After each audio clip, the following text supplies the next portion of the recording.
We have to stop the cycle of war on this planet. I don't think there's a single person here that isn't a descendant of somebody that has been in a war.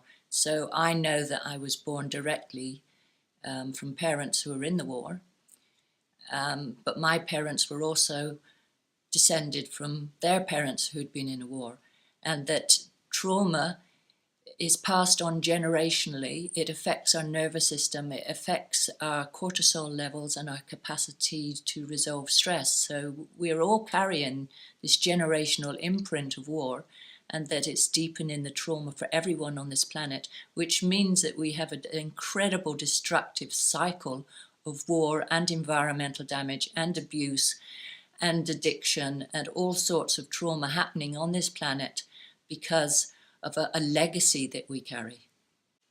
Hitler most certainly had trauma. Margaret Miller, the psychotherapist, has done some research on him and explored his childhood, and his background indicates that he was a very traumatized individual. I would imagine that Donald Trump definitely has trauma.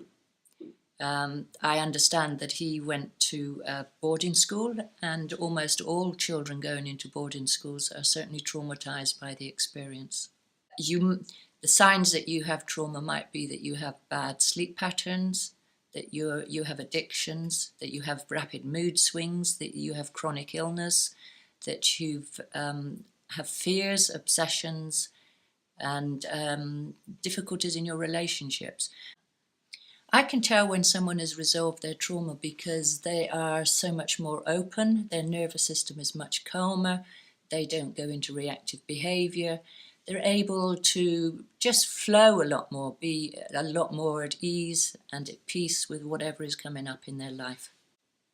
My vision for a healed life on this planet is that we do not need to resort to fear around our connections with each other, that we work in harmony together, that we work from a loving place in our hearts through kindness and compassion and understanding, and that we don't use divisive practices to alienate one person from another.